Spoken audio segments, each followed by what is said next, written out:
In an age of skyrocketing divorce rates, is it really possible to make love last? Welcome to the Falling in Love Forever show with Doctors Barbara and Michael Grossman, the well-known relationship experts and best-selling authors of The Marriage Map book. Each week, they share the latest information to help you enjoy your romantic partnerships so you can fall in love forever. Here are your hosts, Doctors Barbara and Michael Grossman. Hi, I'm Dr. Michael Grossman. I am an anti-aging physician, and this is my wife, Dr. Barbara Grossman. Dr. Barbara is a PhD marriage, and we're the authors of The Marriage Map, The Road to Transforming Your Marriage from Ordeal to Adventure. And so tonight, I'm going to interview my wife and ask her some questions. She was reading some things and thought it'd be worthwhile to share with our community. So, Barbara, tell us what you wanted to talk about tonight and what you want to think about the three obstacles to falling in love forever in marriage. Yeah, I want to share about the predictable obstacles, three of them at least, that couples find themselves disconnected around. The first obstacle has to do with how we come together, we're real happy, we get married, and we are, at least the woman is agreeable and doesn't share about what's uncomfortable, what doesn't feel consistent with her values or interests. And a lot of time passes. She is sitting on top of many feelings. And so when she starts to speak eventually after 5 years or 10 years, it comes out as a lot of feelings, a lot of resentment, and it's overwhelming to her man. And this is a big, would be much easier if you just talked about these concerns as they come up. But most of us aren't prepared to do that. We're not educated in our family. So that's the first challenge for a couple. So clarify for the audience, what are the kind of things, the concerns that come up for women? Oh, it could be anything. It could be a woman wants some help with the children. A woman doesn't like that her husband is working so much, or she doesn't like the culture of people that he talks about or gets close to at work because they're not consistent with her idea of model character, or perhaps her husband is too close to his mother, or he plays baseball or plays golf too many hours on the weekend. It could be anything, but none of these subjects or concerns are in and of themselves are overwhelming. If they were taken on one by one, you could talk about it, share feelings, negotiate needs. But young couples don't have that in their repertoire of skills, and so it becomes layered with many discontents on top of each other until it gets overwhelming. So why is it more common the woman who has all these resentments? Well, I believe that most women, not all women, but most women are more accommodating. They're more accommodating because of, possibly because they have babies and they need to be sensitive to babies' needs and be empathic. They tend to be more feeling oriented, and so they're often more concerned about the other person's feelings than their own, until later on, sometime in the 30s, there's a more balancing of feelings and thinking, and a stronger voice comes forward for many women. And of course, there's some women who start out their partnership life with a career and a personality that's balanced with feelings and thinking. And this particular example wouldn't be appropriate for that kind of couple.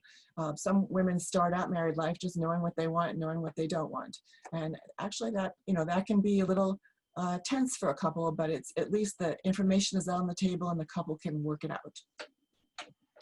Question? Yeah. So that is the first kind of obstacle that can come up for a couple. What's the second kind of obstacle? Another obstacle partners can get into is when one or another partner has some theme in their history that has resulted in some kind of acquired guilt or shame. It could be surrounding a sexual experience that they deem inappropriate. It could be getting into trouble, not being so forthright in their dating life, and there's some inappropriate legal issue that came up in their teenage years, or some kind of guilt with parents for either doing too much or too little. But whatever it is, that guilt keeps the partner from sharing openly about their feelings, about the shame or the guilt holds back the confidence in the individual, in the partner, from saying straightforwardly what they want and what they don't want. So that can be generally the man or the woman. It's not like it be one or the other. That's correct. And then the third possible obstacle to connection is when one or another partner either is unsatisfied in sex and they're unable to talk about it. It could be something that doesn't work. It could be a lack of information. It could be just a lack of satisfaction, but it's not spoken openly about so that it can be explored and solved. This is a great obstacle because sexual connection is important. It should be working, and if it's not working, it should be talked about. So that's like a big, huge subject about why would this be happening? Well, it could be there's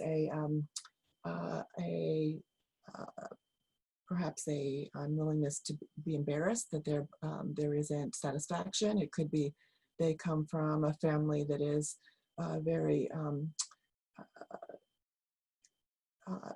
restricted in talking about sexual matters, or just some shyness or inhibition. Perhaps there was a lack of truth-telling in the dating stage of the relationship, and there's an unwillingness to admit the lack of quality of experience going forward. It's a sensitive subject, but again, couples need to learn how to talk to each other. It is a key part in solving problems, and it's key in getting to know each other and exploring each other's personalities and finding forgiveness and finding deeper and deeper connection. So important to learn how to talk with each other. That's one of the things we do in our course, actually, is we teach couples how to talk to each other about anything.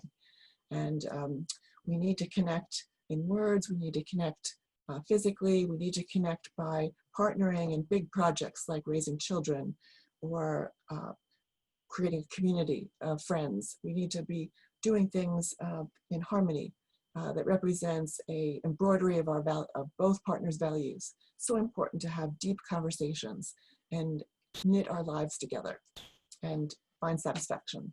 So what kind of advice do you have for our community where you're giving advice about how to share with each other?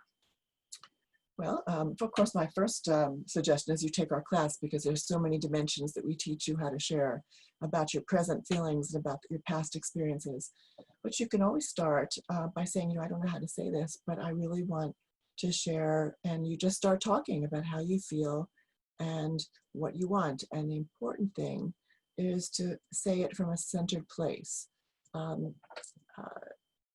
Think about your from a kind of reflective place, a calm place where you're just sharing what's so for you. You're not blaming, you're not complaining. There's not a whole lot of energy behind your words. A lot of times when we're holding back something for a long time, there's so much energy holding it back that by the time we start talking, it comes out in an explosion that we didn't intend, and it offsets the possibility of your partner hearing you. So it's important to settle yourself down and think about what it is you want to share and how much you love the person that you're married to, and how important it is for them to understand you, and what you want them to understand about you is so and so, and it's calm. That Right. makes it easy to listen to. So it's very important that when you want to have an important discussion, make an appointment. Schedule a time when you and your partner have time to sit down and listen, and you don't have to have an hour, 5 minutes. 10 minutes, that's it. So kind of a time. And we do encourage you to take our classes. You can look on our website, themarriagemap.com, and look at what we have available for courses and classes. We're happy to have you be a part of that. You'll learn lots of great skills to fall in love forever and to deal with these kind of issues that Dr. Barbara's described. So it's a pleasure to spend some time with you all. We look forward to speaking to you again. In the meantime, have a great week and a great time together. Thanks so much. Wishing you love. Thank you for watching the Falling in Love Forever show with Doctors Barbara and Michael Grossman. Join us next week for another informative discussion to help you keep your love alive. Be sure to visit us at themarriagemap.com or find out about our relationship classes at fallinginloveforever.com.